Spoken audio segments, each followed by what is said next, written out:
Hey guys, welcome back to my channel. My name is Sam. Hello, welcome to Booktober Day 13. How are we doing? I know that this was supposed to be my deep dive for Legendary, which is the sequel to Caraval. Right here, this bad boy. I have actually read and annotated, and I wrote my script and everything, but the sun is setting quick and fast, so I won't have that filmed. So I'll film it the day that this video will go up, so it'll be up Monday. Not that half of you will care, but that is the plan for right now for Booktober, and I apologize. I am doing my best sticking to my schedule, but I also said subject to change because I knew that I'm too chaotic for my own good. Today I have a very fun video. I was tagged by the creator of this book tag, Danny. Thank you so much. This is so fun, so kind. To do the You Want Me to Go Where? Horror book tag, where there's a couple questions. I will leave Danny and her original video, of course, in the description down below for you guys to check out. I highly recommend. It's very good. Danny is also doing Battle of the Booktubers, which is the videos that I've been uploading on Tuesdays. If you are familiar of the name or not familiar and you need to get familiar, either way, incredible work, and I'm very excited. So let's jump in. There's technically 6 questions and then like a 7th story prompt. So let's jump right in. Question number 1 is, what horror setting would you die the quickest in? Well, truly, I'm a very like stay-at-home type of gal. I'm not super adventurous. I'm not really the type to take like wild risks. I did actually almost get hit by a truck in Portland when we were there over the weekend. So being outside of my house is already amping up the danger of my life every day drastically. But I chose for this specifically survival books, like of any kind. The Lake House, Bird Box, any slasher that's especially set in a camp, even like The God of the Woods, which is more literary than anything else, but it has like a mystery, almost thrilling horror type of situation. I would just die. Austin and I, my boyfriend and I, joke constantly about how if there was an apocalypse or some type of doomsday happening, I would die very quickly. And we've just accepted that that will be the L that I take. If something horrible happens, my survival skills are not great and I won't make it very long. And that's kind of just something I've accepted in life. I don't like camping. I don't really like being outside a whole lot. It's not for me. I don't really like it. So if you were asking me to go to a camp and then like also survive a killer or an apocalypse, think like Ring Shout, anything eldritch monster related or just survival in general, I would not make it. I simply would perish, and I've accepted that if anything was to happen, and I'm okay with it. Question number 2 is, what horror setting would you likely survive? Well, anything indoors. Quite the full opposite of anything that's not a survival story, I'd probably do okay with. For this specifically, I decided to go with a book like The Center. I'm not going to spoil what the horrific elements of this book are. I actually didn't like this book. I gave it 2 stars, but the concept of it is really phenomenal. It is all about this institution where you can go and like very quickly learn languages, and I'm so into that. And I'm not the type of person to ask questions. Like, if I'm going to sit through boring lectures in a school, I'm going to say, okay, this sucks, but I'll do it. Especially if the results are pretty solid. I would love to learn a language in a week. That's great. I'm not gonna like say anything further, but I would definitely survive something that's inside. There's less things to go wrong in that scenario. I'm also not the type of person that's going to like investigate something further. I will question things, but only as far as I'm able, and I'm not really the type to like investigate some murder or investigate a crime or like get myself into a dangerous situation. Like, I am fully content with leaving that to the police or anybody but me. Yeah, I'm not out here to die. I'm here to just live, eat good food, read some books, and like exist, and I'm not gonna question anything further. Question number 3 is, scary but satisfying. Which horror world is worth the risk?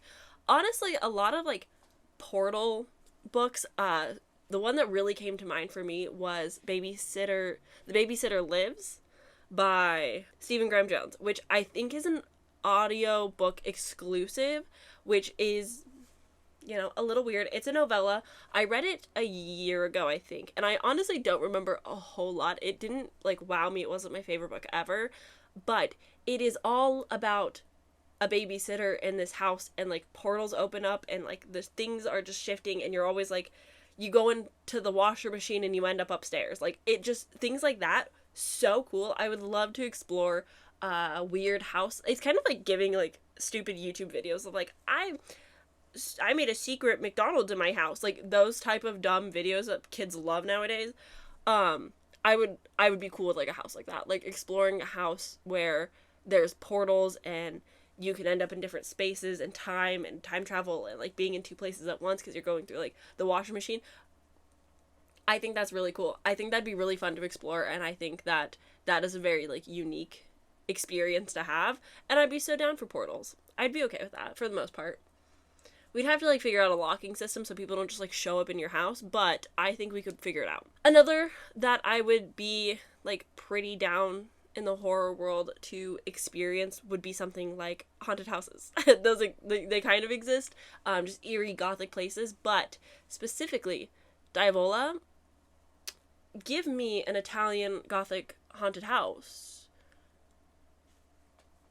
I would love to be in Italy. I would love to explore just like beautiful ancient cities with just histories everywhere. I don't care if I get a little possession on the way home. It sounds worth it to me. It sounds like I get to travel and see the world, and it sounds beautiful and fun, and I think I'd be okay with that. I think it's worth the risk. Okay, and number 4 is, where or who would you send your worst enemy to?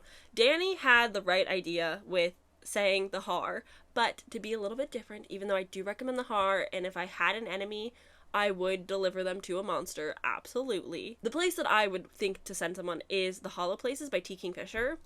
Didn't like that book very much either, but The Hollow Place, creepy. Eerie, no good. If I never want to see somebody again, I'm sending them through that portal, and I wish them the best of luck. And at that point, like, they're my enemy, so maybe I just hope that they stay there. Luckily, I don't have enemies. Don't worry. No open threats here. You will be safe. And I won't send you to the Hollow Place. But that place is eerie. Again, it's not my favorite book. I didn't love the characters mostly, and I wish that we actually saw more of the Hollow Place and got just like a little bit more answers. But I did really enjoy the description of being in that space and just how eerie and unsettling it is with the muted tones and just the decay. No, I wouldn't want to be there, and I would definitely send an enemy there. Good luck, pal. Oh, no. And number 5 is pique your interest. Which horror element would you investigate? Honestly, I am kind of obsessed with watching like haunted videos on YouTube. It's just fun for me. It's not something that I take serious. I've never had a ghost experience. I'm pretty like, I have no reason to believe that it's true, but like also it'd be fun.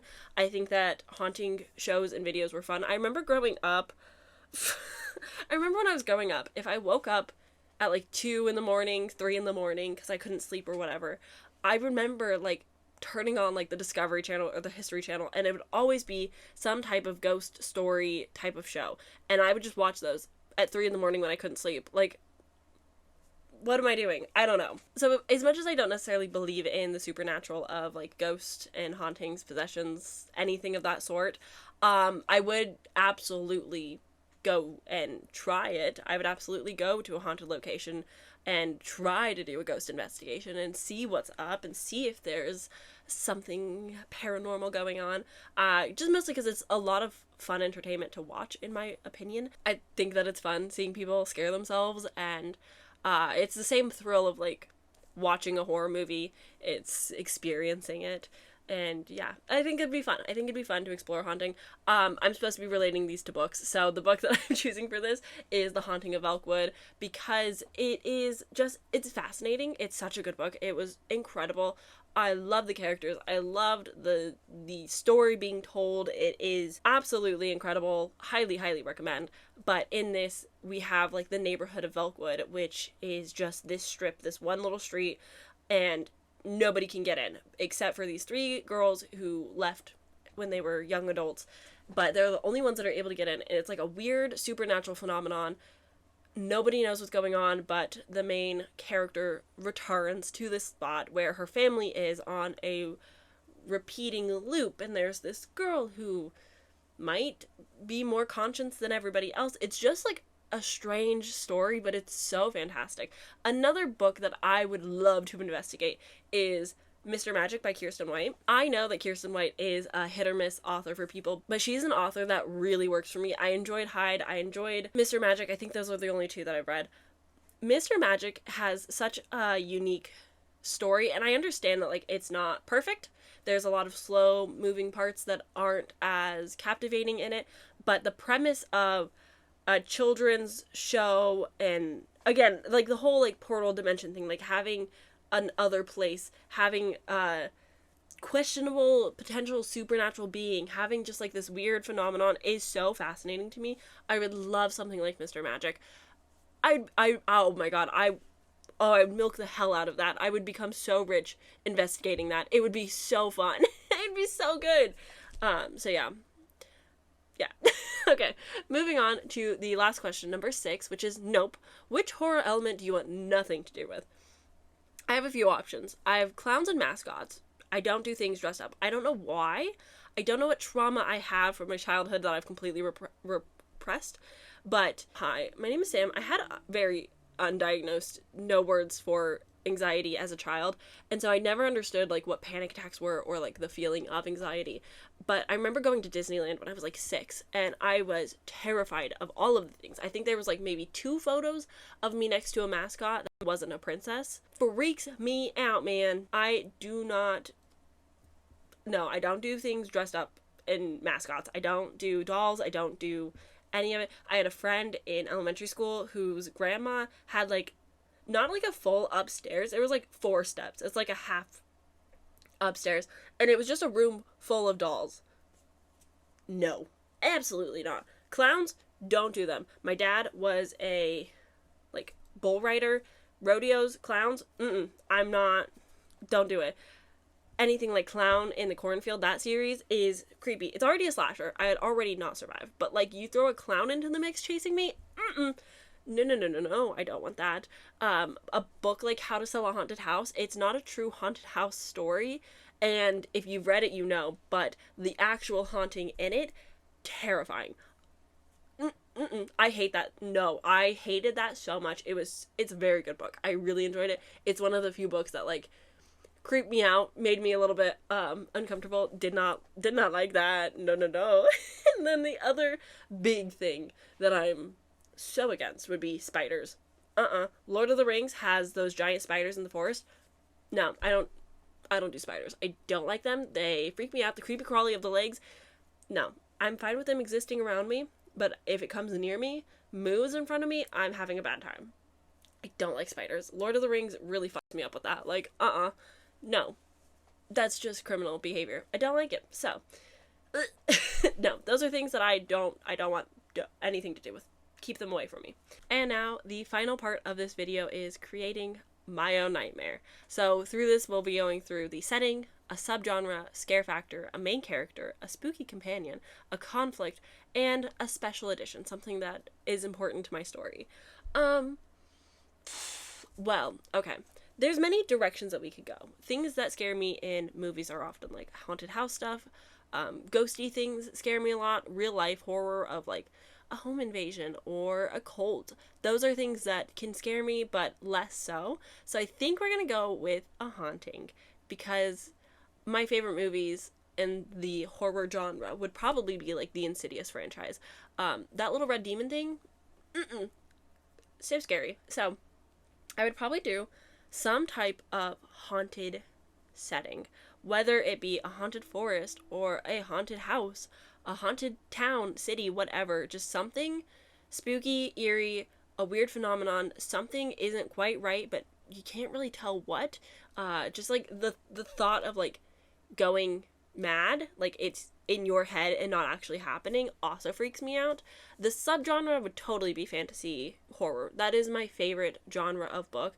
Any book that is fantasy horror, probably high on my like want to read. There's something about it.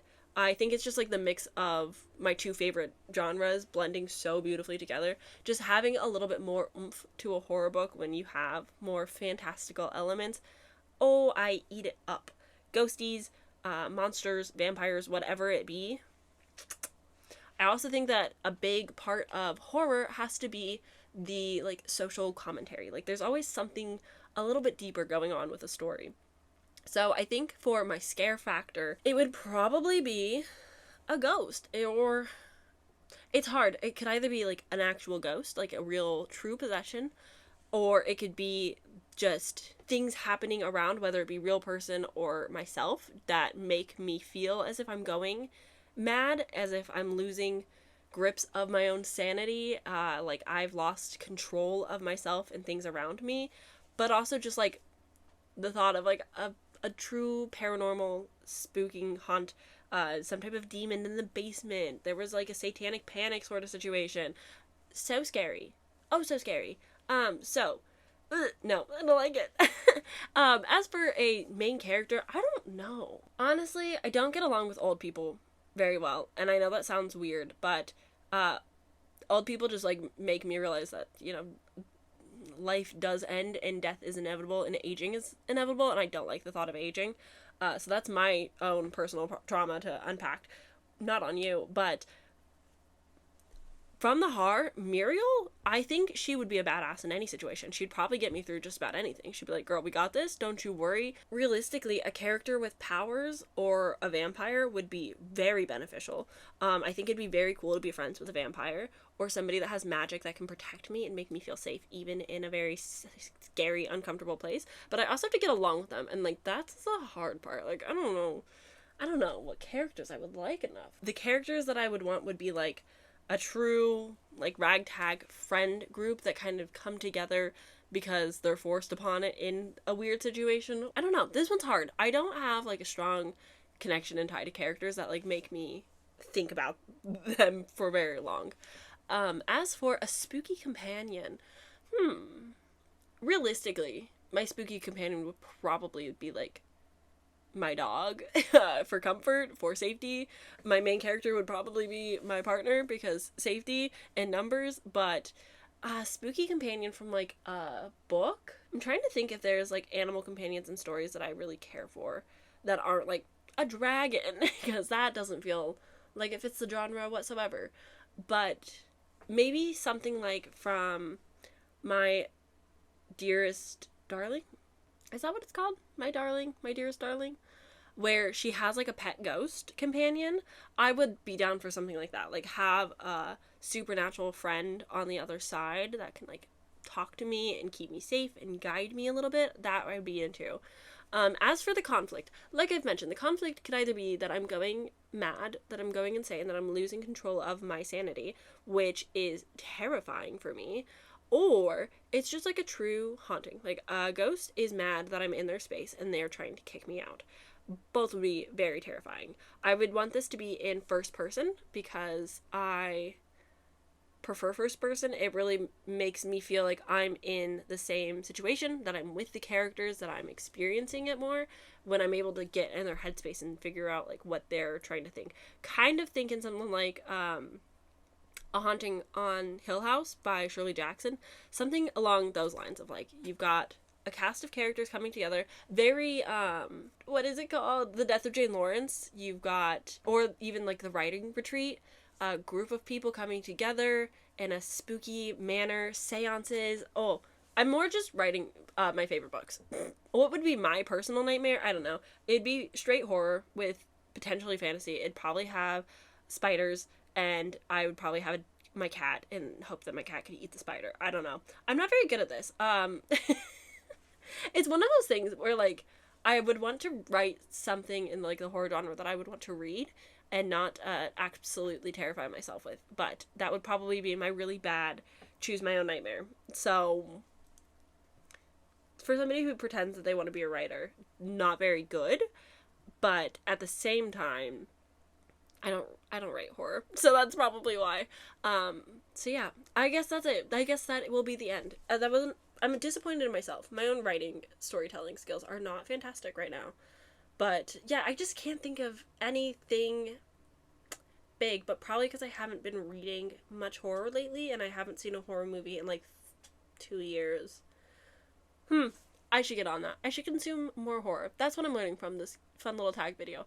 Anyway, I'm just rambling now, so I'm gonna go. I'm gonna let you go. I hope that you enjoyed this video nonetheless. If you're interested in doing this, I would love to see your answers, and also make sure that you tag Danny as the creator as well. Chloe, I know that you want tags, so I can tag you. Natalie, you like to tag me in things. One of those will be coming out soon. I will tag you in return. Daphne, maybe you could check this out. None of you read horror though, so I would be very interested in to hear your answers, because out of the 3 people that I read, I'm the one that reads the most horror. So find more friends that also read horror. Ooh, Aaliyah, you should do this. You read horror. We read a lot of horror together. That'd be fun. Okay, cool. That's who I'm tagging. But yeah, thanks for watching. I hope you guys enjoyed. I will see you guys very soon in my next video. Bye.